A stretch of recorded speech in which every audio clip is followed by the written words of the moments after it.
Welcome to the Law of One, Session 4. Last time we talked about the pyramids in such a depth, a little bit about healing, and this is going to be a long one, so let's just dive right into it.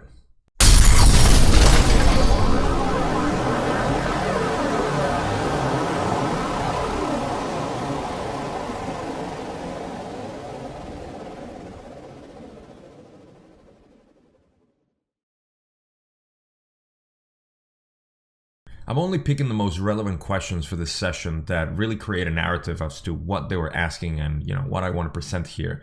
So last time, if you remember, we left a question about the shape of the pyramids, so let's get into that right away. Does the shape of the pyramid have effect upon the initiation? As we began the last session question, you have already recorded in your individual memory complex the first use of the shape having to do with the body complex initiation. The initiation of spirit was a more carefully designed type of initiation as regards the time-space ratios about which the entity to be initiated found itself.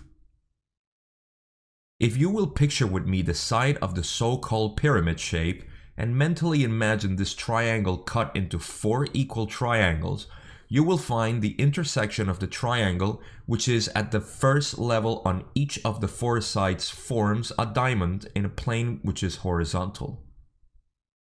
The middle of this plane is the appropriate place for the intersection of the energies streaming from the infinite dimensions and the mind-body-spirit complexes of various interwoven energy fields.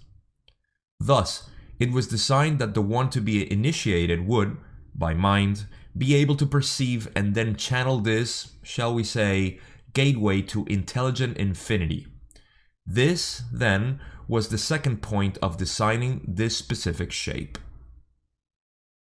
Alright, that was a mouthful of words and geometry, but all they're explaining is the shape of the pyramid itself. If you look at it from one side in a triangle and you divide it into 4, if you're like me, you would recognize this symbol over here, which is exactly what they're talking about.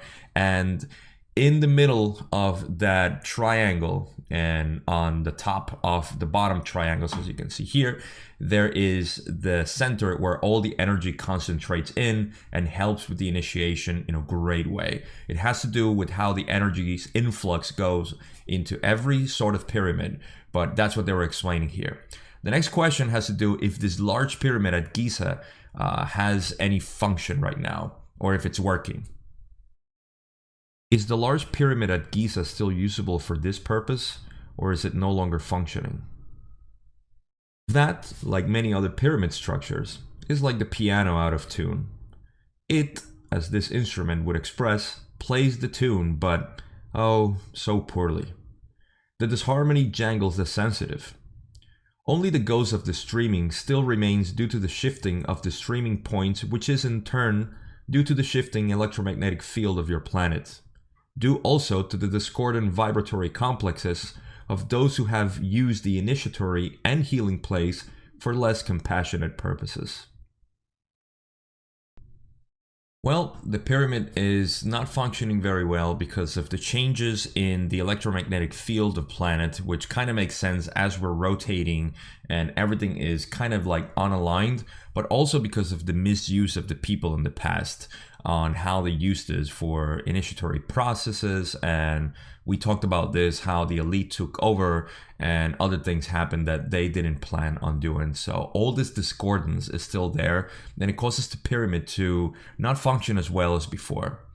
The next question is if we can build a pyramid like this, and would it have any purpose?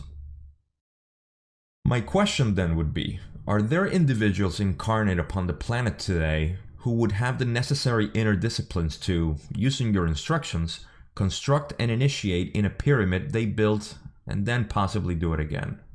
Is this within limits of what anyone can do on the planet today, or is there no one available for this? There are people, as you call them, who are able to take this calling at this nexus. However, we wish to point out once again that the time of the pyramids, as you would call it, is past. It is indeed a timeless structure. However, the streamings from the universe were, at the time we attempted to aid this planet, those which require a certain understanding of purity. This understanding has, as the streamings revolve and all things evolve, changed to a more enlightened view of purity.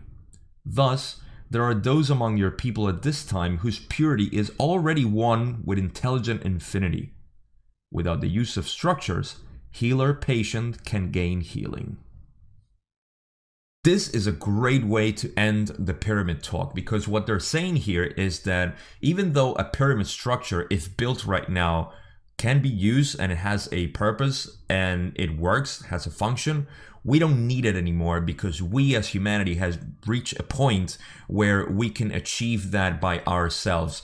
Like some of the masters have been saying, we have become pyramids already because we can channel that intelligent energy and intelligent infinity we can reach also with just meditating and other type of tools that are widely available right now. So like I said, great way to end the talk about the pyramids and what it does. But now this leads into healing, because the pyramids were there for initiatory processes, which were healing. And now Don starts asking a series of questions, finding the right person that could be a healer, the type of attunement that they need, the type of training that they need. And then Don asks if Ra can train them, and he says yes. So here's the next question about healing. I have no idea of how long this would take, or if you can even tell anything about that. Is it possible for you to give me a synopsis of the program of training required? I have no knowledge of what questions to ask at this point. I'll ask that question in the hopes that it makes sense.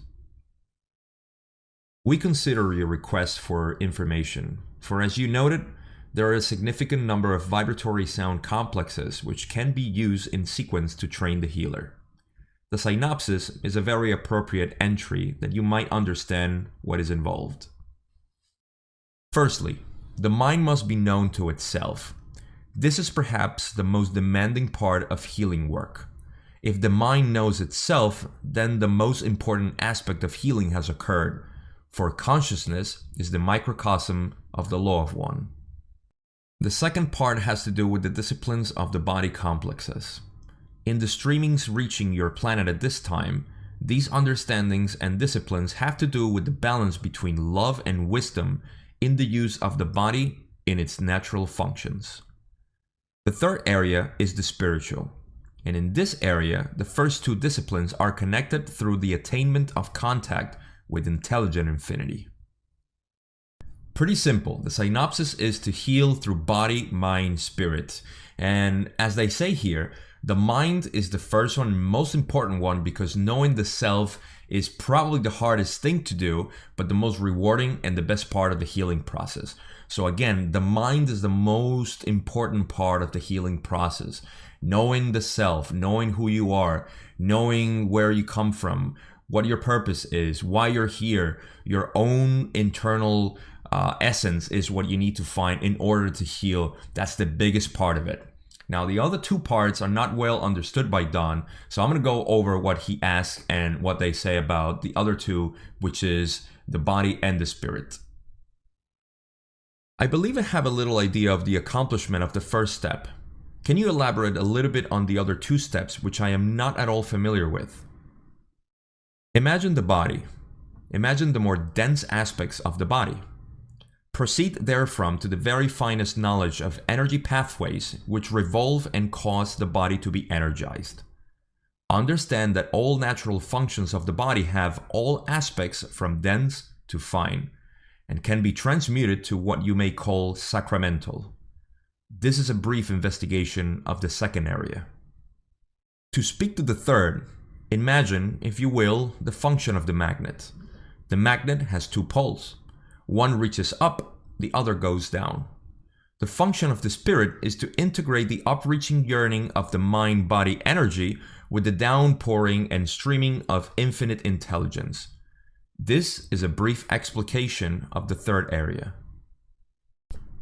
Quite simple. The body has to do with the chakra system, which we're all familiar with, and it has to do with the balancing and alignment of them through the experiences and everything that we do with inner work. So that part is pretty self-explanatory. The other one may seem a little bit confusing because what we're talking about is being a better channel for the influx of universe energies. And this has to do with how we, as we get aligned, it's almost like the body and the mind want to align with the universe energies. And it works like a magnet. You know, the more aligned you are, the better center you are, and more energy can flow through you. And this energy is what makes up your experience much better in this life. So imagine if you're a distorted person with a lot of problems and issues, you may not get the energies of the universe well into you. But if you become aligned and your mind is fine and your body is fine, then the energies are flowing a lot better. And this reflects upon your life experience every day. So this is what they mean about healing. Healing is just aligning yourself better with who you are, what you want, and the energies of the universe. So that's the spiritual part. The spirit is almost like a antenna, or not quite the antenna, but the energy that comes through and allows the body to be in perfect harmony. Now, the next question is the last one we're going to cover, and it's done asking about the law of one and the healing process. My objective is primarily to discover more of the law of one, and it would be very helpful to discover the techniques of healing. I am aware of your problem with respect to free will. Can you state the law of one and the laws of healing to me? The law of one, though beyond the limitation of name, as you call vibratory sound complexes, may be approximated by stating that all things are one, that there is no polarity, no right or wrong, no disharmony, but only identity. All is one, and that one is love light, light love, the infinite creator. One of the primal distortions of the law of one is that of healing. Healing occurs when a mind-body-spirit complex realizes, deep within itself, the law of one. That is, that there is no disharmony, no imperfection, that all is complete and whole and perfect. Thus, the intelligent infinity within this mind-body-spirit complex reforms the illusion of body, mind, or spirit to a form congruent with the law of one. The healer acts as an energizer or catalyst for this completely individual process. One item which may be of interest is that a healer asking to learn must take the distortion understood as responsibility for that ask receiving. This is an honor duty which must be carefully considered in free will before the asking. This is a perfect way to end the session for me, because what they're saying is that understanding the law of one in and of itself is the most important part of the healing process. This means, and to me makes a lot of sense, because the more you understand what the law of one is at its fundamental level, then the better you're going to feel and live your life. When you know that the law of one is not the strict, thing that we read, and no disharmony, no polarity, no division, you just live it. You just live the idea that this whole universe is the same thing. It's just a fractal of itself, and we are just part of it. And understanding that is huge for our spiritual growth, because we know that there is no division. We're not a biology mistake in life.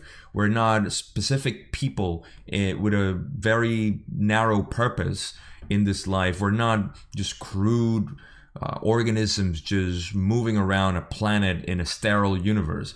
You understand that there is a consciousness in the universe creating everything. I mean, understanding the law of one is just everything that you can possibly think or imagine, that you can know about the universe and the destiny of the universe. So this is why understanding the law of one and that everything is one, the unity of the universe, makes you live a much better life, because you are detached from the identity of the self. You know that the identity, as they call it, is the identity of everything, and you are part of that. For us, this is quite hard to understand, because we live in a third density consciousness, which makes us create separation so we can see each other divided from one another.